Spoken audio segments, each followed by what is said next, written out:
Support for Donnybrook Last Call is provided in part by Design Air Heating and Cooling. Thanks so much for joining us for Last Call, where we take on the topics we couldn't get to, important topics we couldn't get to in the first half hour. Alvin, I want to ask you about Judge Rochelle Woodiest.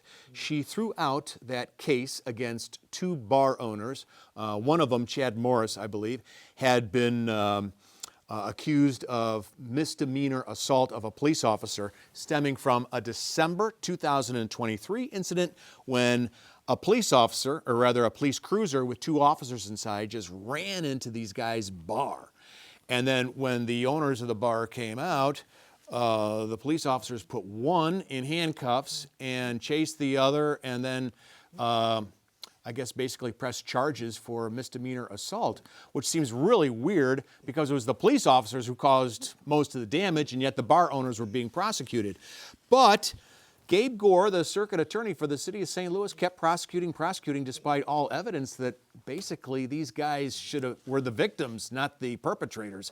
Why do you think this case went on so long? Well, first, to the people new to the region, this really did happen. And he's right. Yeah, okay. Well, I think Gabe Gore immediately, I think the prosecutor, especially after the one that we had before, and I think he's been a great prosecutor, but I think he immediately took the side of the police. And it unraveled so fast and in such a just a manner of which was embarrassing that I think he couldn't. It's almost like you would have thought he would have just withdrew the charge, but he probably was thinking like, you know what, I'm just going to let it ride out because I think the judge is just going to throw the whole thing out and nobody will point a finger at me and say like, you didn't step up for the police. Right, because he did, even though he's got egg all over his face right now. That's an interesting theory. My theory has always been that they just wanted these guys to agree not to have a civil lawsuit or to drop the civil lawsuit that they had already filed. They do this in the city councilor's office where they're like, oh yeah, we'll make this charge go away as long as you agree not to sue us. And I think these guys are gonna bring a very aggressive lawsuit going after the city for damages.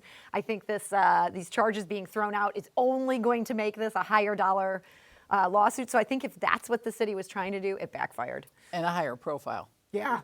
Definitely. Yeah, if they hadn't charged this guy, I mean, that story went so viral when it happened. If they had not arrested the bar owner, it would have been like a funny RFT story that people laughed about for a day. When they arrested that guy, it turned it into national. Right, it was very odd because Gabe Gore has shown good judgment on almost everything else. Yeah. And this one is just completely off the wall. But when you think of the relationship between his predecessor and the police, I think this was good judgment. Well, Alvin's theory. Yeah, is right. No, I think that at first he thought it was good judgment, and then he knew that it wasn't shortly thereafter, but just said, like, I'm going to let it ride out and put it that way. By the way, this also happened right about the same time. Another police officer crashed into something. There was driving. another. The you're church. right. There was a church sign, Church and they sign kind of seemed to cover that up Right, in there a way was- that they there was a lot. It was the big new SUVs. Yeah. That's and the right. people weren't used to. I mean, that wouldn't be a good defense for us. Oh, right. but- Oh, wait. No. He swerved to avoid a deer? Remember that one? Well, supposedly the bar PM think he swerved to avoid a dog, and then later That was you see it, the yeah, dash cam right. video. There was no No dog. dog. Right. It was This really did happen again. But let me Hey, Sarah, I want to ask you about Kelly Dunaway, former member of the St. Louis County Council, who was on St. Louis Public Radio last week and talked about her new career as a witch. She actually reads tarot cards for people for a fee, and I happen to think this is quackery and kind of an example of how our poor region has been led by some people who may not have the best judgment. What's your take on this one? Well, tarot and Wicca, none of that is my thing whatsoever. I'm enough of a Catholic that I'm scared. I don't want to mess with the occult. It's a portal. Yeah, you It's don't a know portal. what will happen. But I will say there's no arguing that traditional religion has not given women positions of leadership, not allowed women to sort of find their own power. And that's been the case for centuries. And so I think women that are attracted to Wiccan, it's more of a female-centric sort of thing. It's a way of finding your power and tapping into it.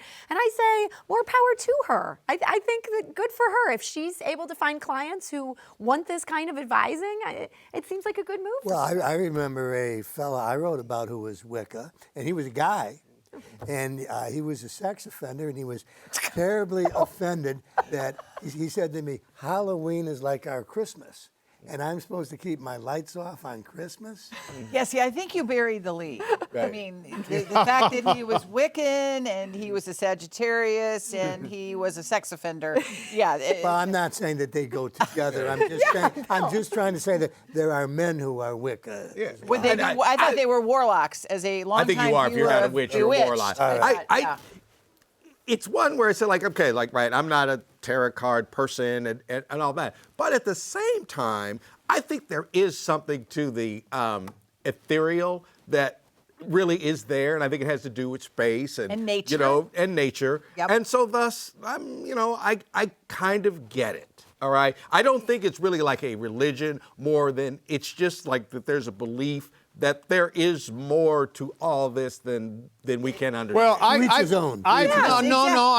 You're a fan of Carl Sagan, and he always said, apply scientific principles to people who purvey things like this and see if it stacks up. And I don't think it does. And I think that when you're asking people for money, that's a horrible thing. Well, Charlie, if they want to give money and they want to believe in this, that's okay. No, that's one more time when people who don't have money All right. are probably All at right. at the end of their The Post-Dispatch had a story, about seances are suddenly popular again. I think that's a bunch of phony baloney stuff there. And I was agree. like, why is this on the front page of the Post-Dispatch? Now, does that make me change my mind about Dunaway? No. I mean, but at the same time, maybe to each his own, but you got to judge everything a little separate. But this is the United States, and everybody should be able to, within the framework of the law, do whatever makes them most believe whatever they want. Yes. Even if it's quackery. It's quackery to you Charlie, and Carl what Sagan. Quackery to Some you people is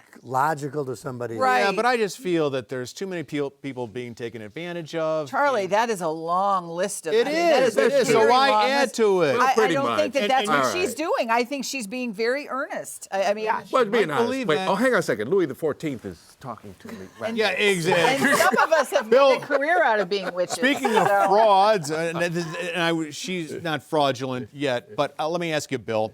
We had two more cases this week where St. Louisans pleaded guilty to ripping off the federal government and its pandemic relief or COVID funds.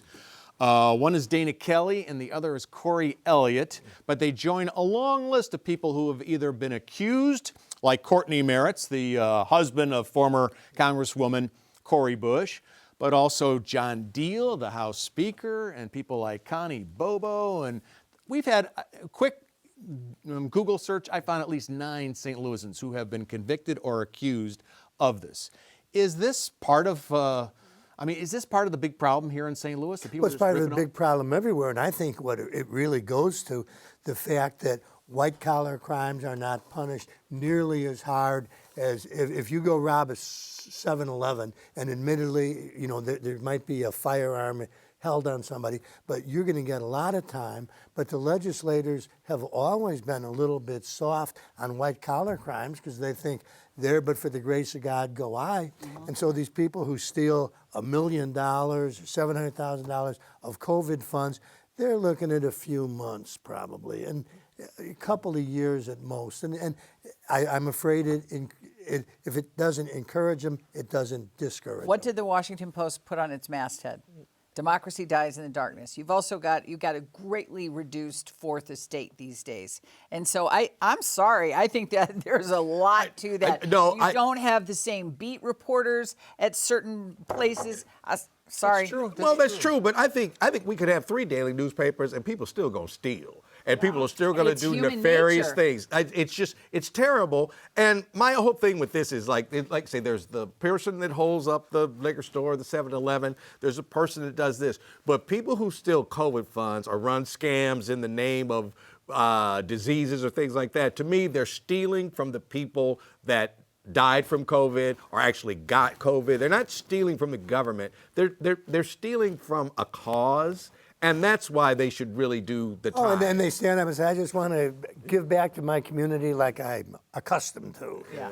Oh, come on, give me a break. But I just don't think it's unique to St. Louis. I think it's No, it's not. no, it's it's not. not. Well, I will say, you know, I subscribe to a lot of newspapers around this country. I'm not seeing it elsewhere. I mean, I get the Pittsburgh Post-Gazette, the Chicago Tribune. I didn't realize Boston it was Globe, 9 Washington until you Post. said that, though. And you kind of And changed I my mind. gave up after 5 minutes. When you said 9, I'm thinking like, whoa, that is a lot of local thievery there. well, you're not even touching on the Board of Honor. And it wasn't 700,000. One of these women is accused of taking $17 million in COVID funds illegally. Yeah, That's yeah. a lot of money.